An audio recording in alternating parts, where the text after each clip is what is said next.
Hello friends, welcome to my YouTube channel Dharmas world. Friends, APDSC సంబంధించి ఒక ముఖ్యమైనటువంటి update ఇక్కడ మీరు గమనించవచ్చు. మెగా డిఎస్సికి నిమిషం ఆలస్యమైన అనుమతించరని చెప్పేసి దీనికి సంబంధించి మనకి రావడం జరుగుతుంది. మెగా డిఎస్సికి నిమిషం ఆలస్యమైన అనుమతించేది లేదు. 90 నిమిషాలు ముందుగానే చేరుకోవడం ఉత్తమం. అలాగే హాల్ టికెట్లో తప్పులు ఉంటే గుర్తింపు కార్డులతో సరి చేసుకోవచ్చు. అంటే మీ హాల్ టికెట్లో ఏదైనా తప్పు ఉంటే డేట్ ఆఫ్ బర్త్ కానీ, నేమ్ కానీ, క్యాస్ట్ కానీ ఏదైనా తప్పు ఉంటే ఇంకా దానికి సంబంధించినటువంటి గుర్తింపు కార్డు మీరు తీసుకుని వెళ్తే దాన్ని చూసి అక్కడ సరి చేయడానికి ఛాన్స్ ఉంది. ఇక కేంద్రాలను గుర్తించేందుకు ఫ్లెక్సీలు కూడా ఏర్పాటు చేసినట్లు తెలుస్తుంది.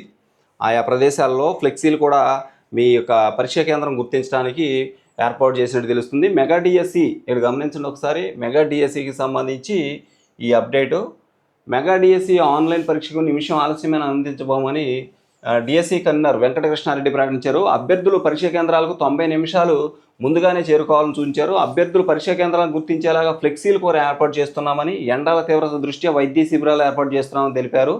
ఎలాంటి అవాంఛనీయ సంఘటనలు జరగకుండా పోలీసు భద్రత ఉంటుందని వెల్లడించారు. ఈ నెల 6 నుంచి 154 కేంద్రాల్లో ప్రారంభం కానున్న మెగా డిఎస్సి ఆన్లైన్ పరీక్ష నిర్వహణకు పాఠశాల విద్యాశాఖ అన్ని ఏర్పాట్లు పూర్తి చేసింది. రోజుకు 2 విడతలుగా ఈ నెల 30 వరకు పరీక్షలు జరుగుతాయని, అలాగే ఆగస్టు 2వ వారం నాటికి ఉపాధ్యాయులు ఎంపిక పూర్తి చేయాలని ప్రభుత్వం భావిస్తున్నట్లు తెలుస్తుంది.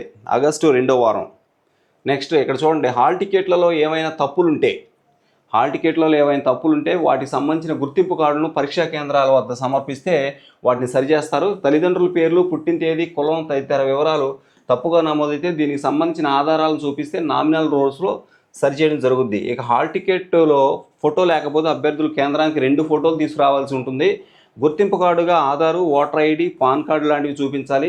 హాల్ టికెట్లో తప్పిదాలు లేకపోతే గుర్తింపు కార్డుల అవసరం ఉండదు. ఇక పరీక్షా కేంద్రాల్లో 20 మంది అభ్యర్థులకు ఒకరు చొప్పున సాంకేతిక సహాయకులు ఉండడం జరుగుద్ది. ఇక పరీక్ష సమయంలో కంప్యూటర్లో ఏవైనా ఇబ్బందులు వస్తే వారు సరిచేయడం జరుగుద్ది. ఇకపోతే ఇక్కడ గమనించండి, 2 చేతులు లేని దివ్యాంగులు ఎవరైతే ఉంటారో, అలాగే దృష్టిలోపం లేని ఉన్నవారికి పరీక్ష రాసేందుకు సహాయకులను ఏర్పాటు చేయడం జరుగుద్ది. ఇక 10వ తరగతి విద్యార్థులను సహాయకులుగా ఏర్పాటు చేస్తారు.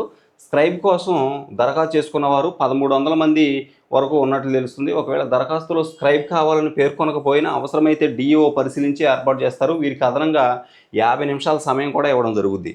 ఇకపోతే రాష్ట్ర వ్యాప్తంగా 3,35,401 మంది అభ్యర్థులు అన్ని పోస్టులు కలిపి 5,77,417 దరఖాస్తులు సమర్పించడం జరిగింది. ఇప్పటి వరకు 3,04,000 మంది హాల్ టికెట్లు డౌన్లోడ్ చేసుకోవడం జరిగింది.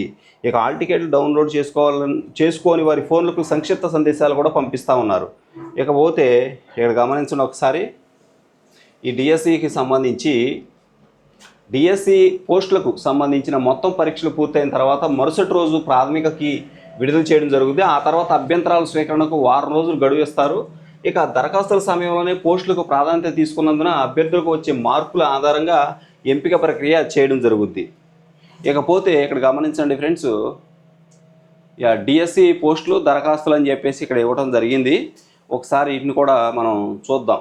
డిఎస్సి పోస్టులు, దరఖాస్తులు ఇక్కడ చూస్తే ఆల్రెడీ మనం చూసాం ఇవన్నీ. మళ్ళీ ఒకసారి ఎస్జిటి పోస్టులకు సంబంధించి 6,614 పోస్టులు ఉంటే 6,614 పోస్టులు ఉంటే 165,187 దరఖాస్తులు వచ్చాయి. ఒక్కో పోస్టుకు 24 మంది పోటీ పడతా ఉన్నారు. ఇక పీఈటీ పోస్టుకు పోస్టులు 177 ఉంటే 26,335 అప్లికేషన్లు వచ్చాయి. 148 మంది అంటే కాంపిటీషన్ అన్నమాట. ఒక్కో పోస్టుకి 148 మంది. ఇక స్కూల్ అసిస్టెంట్ పోస్టులకు 7,487 పోస్టులు ఉంటే స్కూల్ అసిస్టెంట్ పోస్టులు 2,10,10 మంది అభ్యర్థులు అప్లై చేయడం జరిగింది. ఒక్కో పోస్టుకు కేవలం 28 మంది మాత్రమే పోటీ పడుతున్నారు.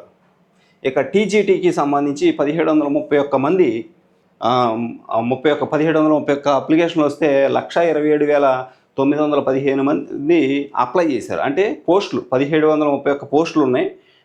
టీజీటీ 1,27,915 మంది అప్లై చేశారు. ఒక్కో పోస్టుకు 73 మంది పోటీ పడతా ఉన్నారు. ఇక పీజీటీకి సంబంధించి 286 మంది 286 పోస్టులు ఉన్నాయి. PGT post graduate teacher PGT 286 ఉంటే 43,483 మంది అప్లై చేశారు. 152 మంది ఒక్కో పోస్టుకు పోటీ పడుతున్నారు.